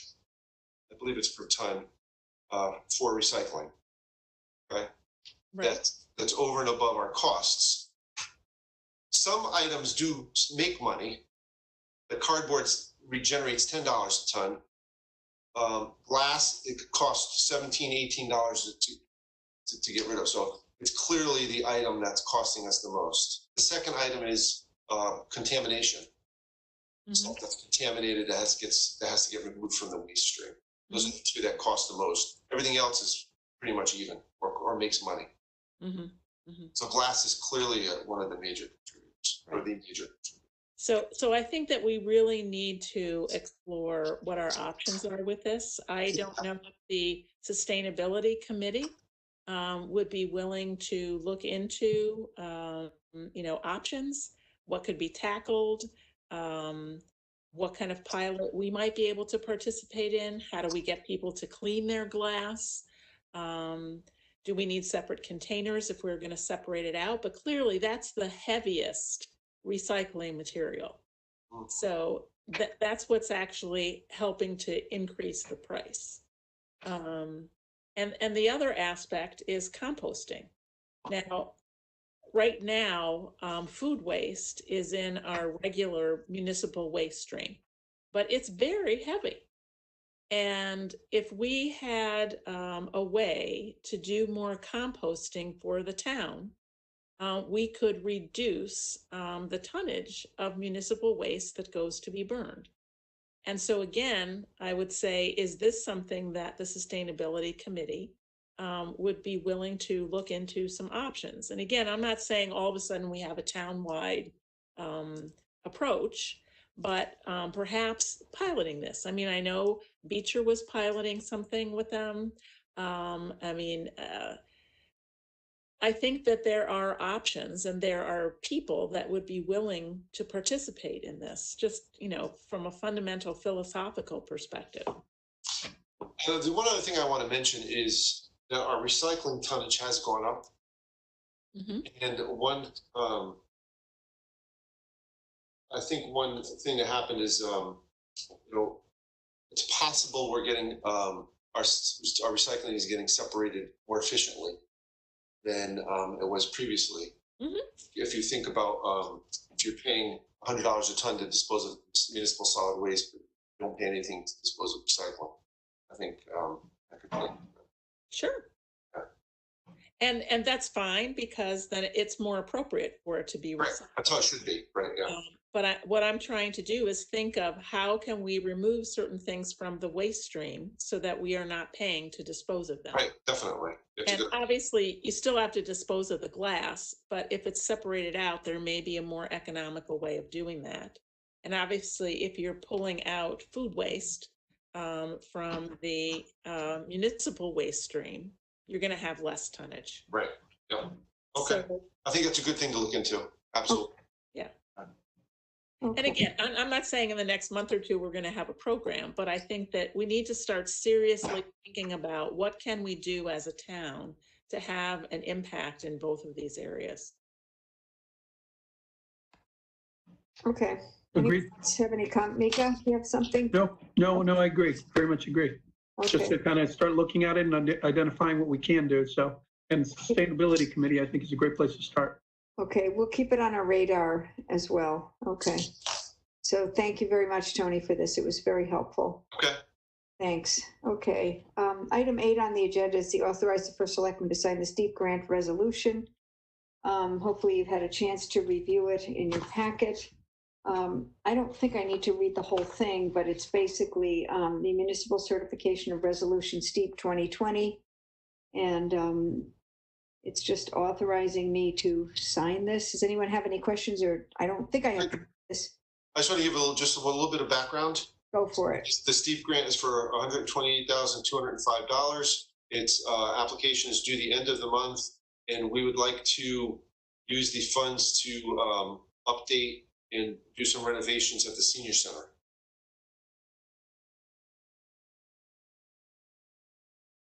They used to be $500,000, the steep grants, if you recall, small town economic assistance program. And the legislature decided to add some other towns, if that's correct, Tony. That's right. So they've added a lot more towns, even though it's called a small town economic assistance program. The whole idea of the program was to assist small towns that either don't have a strong commercial base, don't have, and are small and don't have a lot of ways to generate taxes, to help them offset capital costs. That was the intent of the original design of the program. Yeah, and for example, I think Milford is one that's now been added to allowed to apply for this, and they're not a small town, they're a city, and it makes me not happy, but we're stuck with what we got. We're not going to turn down $128,205. So unless anyone has any objection, we will go forward with the senior center upgrade. Well, I'll make a motion that you be provided the authorization to go ahead and sign the form, Beth. Second. Second. Thank you. Any other comments from anyone? Joe, or right? Nope. Okay, wonderful. We have a motion, a second. I would ask everyone to signify by either saying or raising their hand affirmatively. Aye. Aye. Aye. Aye. Aye. That's great, a lot of ayes. Any objections or abstentions? Hearing none, thank you very much. That motion passes.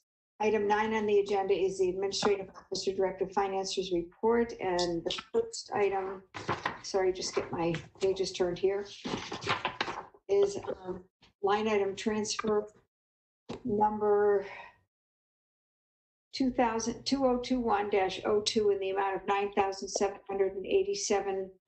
The town was informed our Microsoft products, including Exchange, Outlook, Word, Excel, PowerPoint, and Access, are no longer supported. Maybe Tony would like to add a little bit to this. To me, it seems like it's a no-brainer. We have to do it. We do, and this is something that we should do, have to do as soon as possible to upgrade all of our Microsoft Office subscriptions to the most recent Office 365. And we are moving the money from, police machinery It's a capital project that's closed. Perfect. So that's, well, so I'll make a motion that we approve line item transfer 2021-02 in the amount of $9,780. Is there a second? Thank you, Mika. Any further questions or discussions on this? Tony, how quickly can they implement it? Well, as soon as I get authority from the Board of Selectmen and the Board of Finance, then we'll start that process, and they hope to have us migrated by early September. Wonderful. Okay. So I will call the question. Well, did we do this or we didn't do it, right? We didn't do it. Okay. We have a motion, a second though, correct? Yes. Okay, wonderful. All in favor, please signify by saying or raising your hand. Aye. Aye. Have you got everybody? Any objections or abstentions? Motion passes unanimously. Thank you, guys. Next item is the funding request number 2021-03 in the amount of $50,000. I guess Public Works is looking to hire to spend $50,000 to take from contingency against outside contractors to assist the department with debris removal related to the tropical storm. And there was a letter from Warren Connors in your packet as well. Tony, maybe you'd like to elaborate on. I'd like to make a comment, yes. So Yes, thank you. we've been, the governor's, you probably read, has declared that, has done taken an action so that this is a possible event covered by FEMA. FEMA has reached out to the town and are currently putting together information for what's called a pre-assessment. That's a pre-assessment of what we believe our costs are as related to the storm. It includes public safety costs, fire department and police department, includes debris removal. Once they collect all that information from all their surrounding towns by county, they determine whether or not there's enough costs to warrant a reimbursement by FEMA and what that percentage reimbursement will be. And then we will be notified as to whether or not we will be able to receive reimbursement for this and how much that reimbursement will be. So we're sort of working our way through that process. Generally, when there's an event that impacts the entire county, it's generally something that does rise to the threshold where it is eligible, but we will see. It's not certain at the moment. Okay. How long does that process take? Is it something that if they were going to reimburse us, would we see it before it snows? Probably we would be notified before then, and then we would probably be notified in the next probably month or so, and then you give us like a month or two to put the information together. Then they review it for a few months. We probably won't see the actual approval until after the first of the year, but we'll be notified as such. We'll know it's coming. Thank you. Wonderful. Okay, I will move approval rather of funding request number 2021. One other comment, Beth. If in fact we do get reimbursed, you could restore, if you so desire, the contingency with that money. That wouldn't be automatic. We'd have to do it ourselves. Correct. Yeah. Yeah. That's why I was asking. Thank you. Yep. Okay. Okay, thank you. Sorry. I'll move approval again of funding request 2020-103 in the amount of $50,000. Is there a second? Second, Briscoe. Thank you. Any further questions or discussions on this from anyone? Hearing none, I will call the question. Please signify if approval by saying aye. Aye. Aye. Thank you. Any abstentions or objections? Hearing none, it is passed unanimously. Thank you. That takes care of funding requests, correct, Tony? Yep. Okay, now we're on the fire truck lease. And I will turn this over to Tony to explain. Sure. So back in December of 2018, the selectmen authorized the town to enter into a what's called the HGAC, which is a Houston Galveston area cooperative regional purchasing pool, which we did. And with that authorization, we ordered a E1 custom typhoon rescue pumper. Well, the rescue pumper is it's complete, I believe, and in the process of being finalized and transferred to the town. So with that, we would need to lease purchase the truck. And we've done this previously for previous rescue truck, previous pumper truck, and air packs. It's the same process we use for those three. And so what I did was I got an indicative rate, which is basically what rates were at the time I received them from several different banks. And the lowest rate was Chase at a rate of 1.25%. And that would be for 5 annual payments in arrears, which means that the moment they transfer the funds, then the payment is due 1 year after that. So once the truck finally arrives, then that's when the rate will be set, probably changed by a few percentage points up or down, depending on the market. And so that's my proposal. Thank you. So there's no way you can lock in the rate? Well, not unless you know when the truck is actually going to arrive. So we might want to try to do that. 1.25% is pretty good. It is, yeah. It's awesome. Any day now I should be hearing, we should be able to lock this in. Okay. So do you need some kind of motion regarding this without the rate necessarily, or what would be helpful to you? Yeah, just Jerry, you're if you recall, we're doing the fire truck lease. Yeah. So I don't think you really need a motion, but I think it would be a good idea just somebody make a motion and you just approve it so we have it for the record. So the question is, what are we going to approve? Because this is not the rate, the indicative rate right now is 1.25, but it might fluctuate a little bit. So right. The motion should be the winning bidder was Chase with indicative rate of, but that's not where we are. You don't know the rate, but you do it subject to. Also, Tony, we have to explain that in case the town doesn't appropriate this money. Yes, good point. At the annual meeting, for whatever reason, the rate is too high, we don't have it, people don't want to lease the fire truck. There's a non-appropriation clause in these agreements, which means that the town's obligations are conditioned upon approval at a town meeting. So for some reason, if it doesn't get approved, we cancel the lease, they take the fire truck back, and that's the end of it. So at this moment, we're not really committing to anything, although once you get the truck, you're going to want to keep the truck, obviously.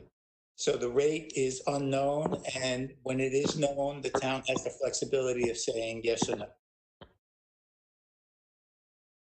Okay, I think I understand that. So the motion then is to just move forward with Just move forward with purchase of the truck as a lease purchase with the current rate, the best available.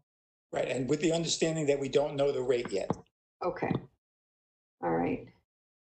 Is that pretty clear? Is that enough, Tony? That's good, yeah. That's okay, all right. So I'll put that as a motion. Is there a second? Okay. Okay, thank you. It's a little, I don't know. Sandy, you have some questions as well. I'm a little. Well, I was just trying to avoid a special meeting to do this. That's all. Yeah, okay. In the event that, because I find out the truck's delivered on August 28th. Okay, well, then I find out that, you Is know, it, it's not that much different than what you do at times, Tony, in terms of the oil prices. correct, yeah, that's a good analogy, yes. You're right. Okay. So I mean, it's what we do when we give you the authority to Yeah, you get us the best price yeah, possible. you give me and Beth and I the authority, so you can do that here too. Okay. And that's basically what we're doing. Yep. So, All right. Because Good. Beth actually would have to sign the lease documents. Yeah, that sounds good. And you'll update us at the September meeting, assuming it's all done. Yep. Okay, that's great. All right, thank you. So we have a motion, a second. I feel a little bit better now that I chopped it out a little bit more. So I'll call the question. All in favor? Aye. aye. Aye. Aye. Aye. Thank you. Any opposed or abstentions? Motion passes. Thanks, guys. Item, let's see, where are we? Item 10 on the agenda, Assistant Administrative Officer's Report. Actually, I have Betsy? another, Beth, I have another other. Oh, I forgot about the other. That's, I always ask you, and this time I forgot. And I actually have one.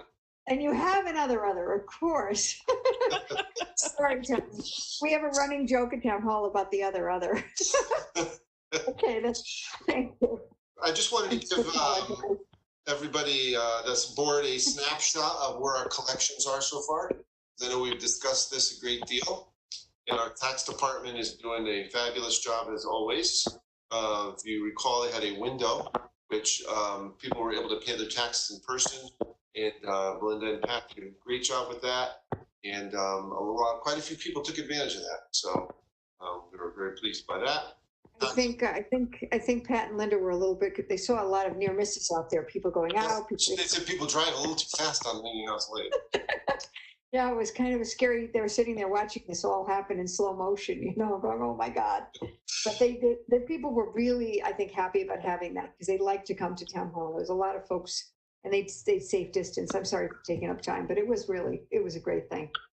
So the first thing to mention is that of the $200,000 that were deferred, roughly $200,000, half of it was paid. So, and did not require the deferment.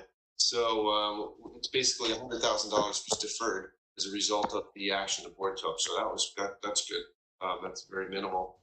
Our taxes in general are on par. Our real estate is behind a little, but we hope it's nothing material. We hope that we will recover without a problem. Personal property is on par with previous years. Our vehicles are way behind, but that's because one of the leasing companies hasn't paid yet, which is very unusual. But as soon as that leasing company pays, we will be back to where we normally are this time of year. And Pat has indicated that she's seen an uptick in the number of people paying both the July and the January payment, which is interesting. So all in all, we're doing well, and just wanted to report that. Good. Thank you very much. Does anyone have any questions for Tony? Thanks for that other. That was a very informative update. Yes. Thank you. That was a good one, Tony. Thank you. Okay. Now we'll go on to item 10. Betsy, Assistant Administrative Officer's Report. I just want to quickly let everybody know about a project that I've been working on. I've got 2 interns helping me virtually this summer, working with Ryan Anastasio and Deepak Gupta.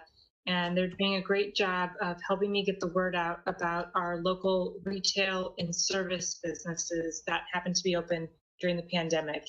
And they are taking photos and doing videos of the businesses to show what the businesses are doing to keep both customers and staff safe. And the goal of this is twofold. One is to highlight the diversity of the options that we have in town for people to be shopping locally, and also to try to promote consumer confidence and make people aware of all the efforts that are going into making shopping or getting your hair done or something like that. All the efforts going into that locally to make people safe to be able to shop locally. So that's all I've got, but I just want to make you all aware of that. That's coming up on the Facebook page twice a week. We've done 3 or 4 of them so far, and they seem to be going really, really well. So for those of you who are on Facebook, it's very helpful if you like, comment, or share. It helps them get more, seen more widely, and it really helps those businesses. Great, That's that's great. I've seen them, they're great. I will share them. That's wonderful. Thank you. Item 11 on the agenda is the town council's report. You have in your packet a copy of the appeal, and I'll let Jerry take the mic. So I wanted you to all see a copy of the appeal that was filed that has a return date to court. It is officially in court on August 25th. And this involves the Planning and Zoning Commission, a decision regarding the turf installation at the Amity High School. Two neighbors, one abutting and one downgrade for stormwater, filed this appeal against the town and the Amity Board of Education. They are contesting the approval that the Planning and Zoning Commission gave to the Amity High School for the actual installation of the artificial turf field. This is standard kind of an appeal, of a zoning appeal. There are two defendants. The town is a defendant and Amity is a defendant. The town and Amity will both have pretty consistent positions in that we will both be defending the decision of the Planning and Zoning Commission in court. Obviously, the two plaintiffs will be trying to overturn that decision so the turf installation doesn't happen. The interesting part of this is that once one of these appeals is filed, there isn't an automatic injunction. In other words, there is no prohibition on the applicant, as in this case Amity, from actually going ahead and ripping up the field and putting in a new turf. They could do it even though there is an appeal. However, in this case, the plaintiffs have asked for an injunction. They want the court to issue an injunction to say, Amity, you can't do the work you want to do until we decide the merits of the appeal. That request for the injunction will probably be heard sometimes after August 25th, and depending on what the court says, the project could be stayed for as long as it takes to have the appeal decided. I've been told by that these Planning and Zoning Commission appeals, they're privileged cases and they usually speed along pretty quickly in the court system. But for Connecticut, that means that maybe 9 months or a year, the case will be ready to be heard by the judge. In this case, because of COVID, the courts are severely backed up. It may even take a little longer. I would be surprised if it's anything less than 9 months, more likely closer to a year. We're going to have counsel enter an appearance in behalf of the town. Amity will have their own attorney enter an appearance in behalf of Amity. And for the most part, we will likely be working together in a mutual defense of the Planning and Zoning Commission's decision. So any questions that anybody has, I'll be happy to answer.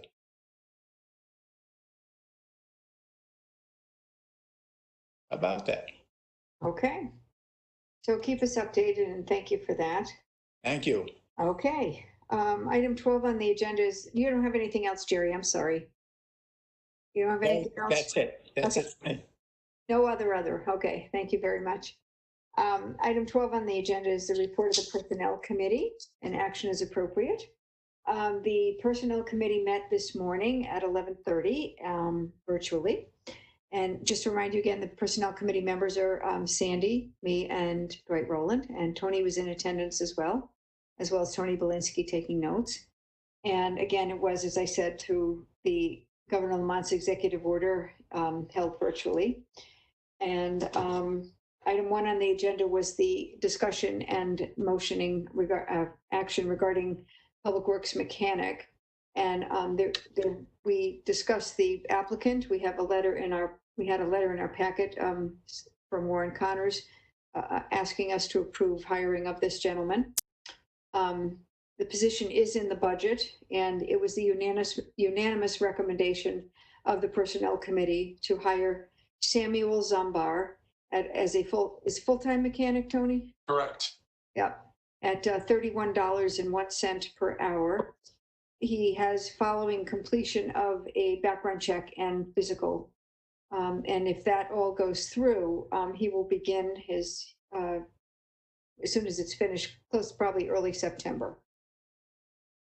So I guess what I'll do is we can have a discussion. I'll make a motion that we approve the hiring of Samuel Zumbar at the rate discussed following the completion of all the items I reiterated. Is there a second? I'll second. Thank you, Sandy. Then, any questions? Go ahead. Okay, hearing none. Just make a comment, Beth? Yeah, please, of course. I just want to thank Craig Molsick. He was our a previous mechanic who was now and works with the Public Works crew, and he was stepping in and filling in on an as-needed basis to help us get through the last 6 months without a mechanic. So we really do appreciate his efforts. Yeah, we desperately needed to fill this, and we were going to do it prior to COVID, as I understand, and then it just busy. So we're very happy we have someone. So this is a much position. It'll be great when he gets started. Well, thank you to Craig from the board. We've been using those trucks related to the storm, and winter's coming, so it's all good. Okay, thank you. So we have a motion, a second. I will call the question. All in favor of the hiring, say aye. Aye. Aye. Sorry, I couldn't quite hear you. Could you please repeat what you said? Siri decided to talk to me. I don't Hi, and the phone is off. I get this. It's like gremlins. Sorry, guys. She couldn't quite hear me. I didn't want her to hear me. Okay, so I think, is there any objections or abstentions on this? Hearing none, he will be hired. Thank you, Tony. Okay. The next item on the agenda this morning was the library staffing. For a long time, there have been 2 positions that have been vacant, correct? Full-time position. Yep. One being the full-time adult services librarian, and the second being the full-time children's assistant librarian. And we can have a little bit discussion about this further, but I'll just tell you the recommendation of the committee, and then we can perhaps discuss it further. It was the unanimous recommendation of the Personnel Committee to hire Kira Eady as a full-time adult services librarian at a salary of $44,000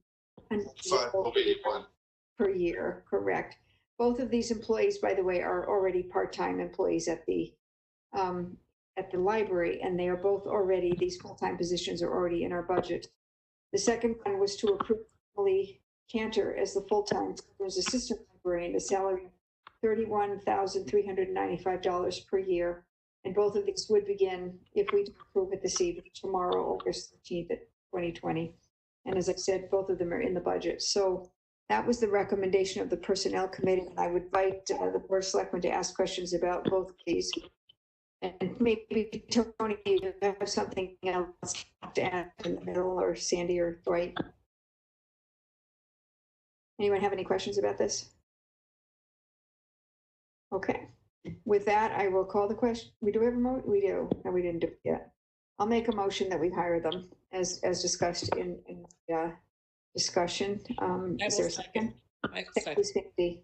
Now, are there any other questions or anything? Okay, with that, I will call the question. All in favor of these 2, please signify by saying aye. Aye. Aye. Aye. Right here, Joe and Joe. Aye. Aye. Great. I think we got everybody. Any abstentions or objections?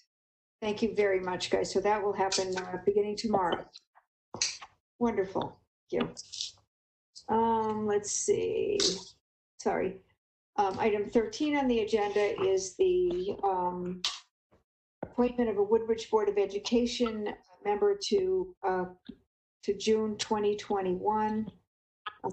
Steve Fleischman, if you recall, resigned.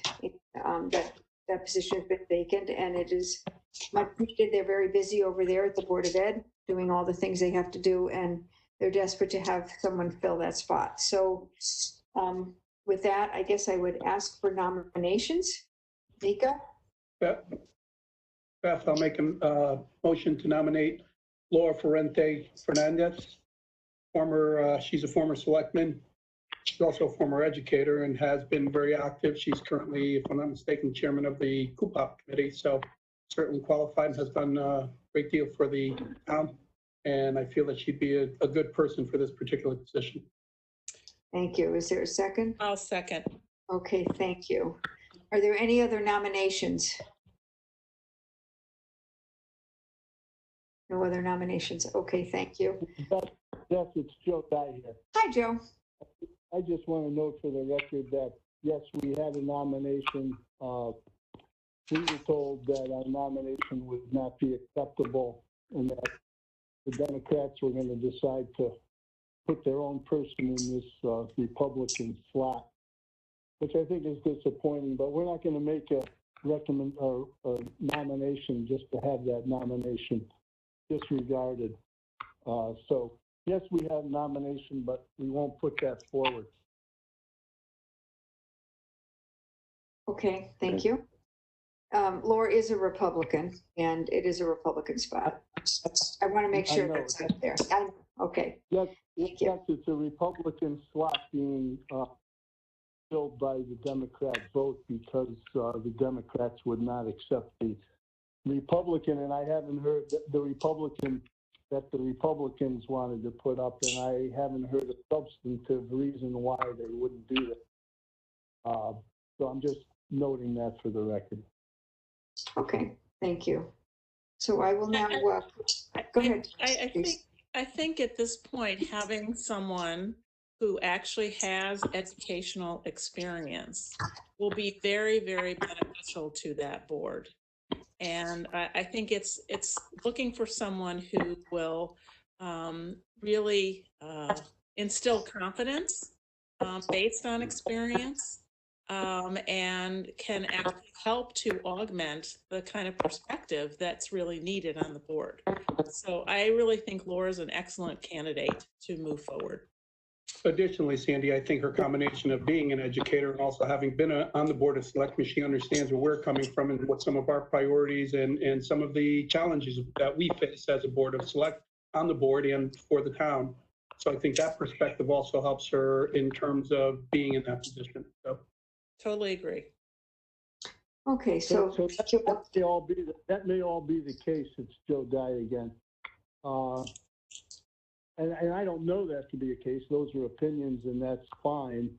And I have nothing against Laura Fernandez, but I will also note that it might be a good thing to cycle some new people into some of our boards and commissions. And I note that Laura is not only being appointed to this position, someone just mentioned that she's on chairman of CUPOP or on CUPOP. And I think she was just appointed to another commission tonight by Beth. So I don't know. Those are just my thoughts. We differ clearly. I just think it's disappointing that the Republicans weren't allowed to appoint their position on the Board of Education. okay, thank you, Joe. Now I will call the ask folks to vote for the nomination for Laura Ferrente to take the position of Woodbridge Board of Education to fill the slot for June of 2021. All in favor? Aye. Aye. And all opposed? Any I'm opposed to Okay, grounds. thank you, Joe. Any abstentions? Go ahead, Joe, sorry. I wanted to make a point. This is nothing personal against Laura. I'm just disgusted with the process. So I oppose the. So noted. Thank you. And no, I think everyone has voted. So we say 5-1, I believe. Okay. Thank you. Moving on. Next item on the agenda is the acknowledgement of the receipt of the town clerk's report. I don't have them in my packet. Did everybody else get them? Yes. Okay, they're not in my book. I don't know what happened here. No worries. Maybe somebody else would like to motion them. I haven't seen them. I'm sorry. I'll make a motion that we accept the town clerk report. Okay, thank you. Is there a second? I'll second. Thank you. Any discussion? All in favor? Aye. Aye. Aye. Thanks, guys. Item 14 on the agenda is the minutes of July 8th. I believe that was a Board of Selectmen regular meeting. They're in your packet in draft form. Order is, I will make a motion that we approve them as submitted. Is there a second? Okay. Thank you. Does anyone have any comments or changes or corrections? Hearing none, we will now take a vote to approve the minutes of July 8th. Aye. Aye. Aye. Aye. Any objections? Any abstentions? I'm not sure I was there. Joe died. Yeah, I don't think Dwight was there either. Right. Howard. So you guys want to abstain? Yes, I wasn't there. Dwight and Joe? Okay. I'm saying, yeah, because I was injured. So. Right. Yeah. Okay. So we have 4 approval and 2 abstaining and no objections. Okay. Thank you. I wrote all over this. I think that's it, right? Anything else? Okay. Thank you, everyone. Good meeting, and keep safe as always. And thank you for joining us this evening. And I'll make a motion that we adjourn. Is there a second? Second. Thank you. That was quick. Non-debatable. Anybody say no? We're gonna, we'll have them That was lynched. quick. Okay, all in favor? Aye. Aye. Aye. Thank you, everyone. Everyone stay safe, and thanks again. Take care. Take care. Bye-bye. Good night. Aye. Good night.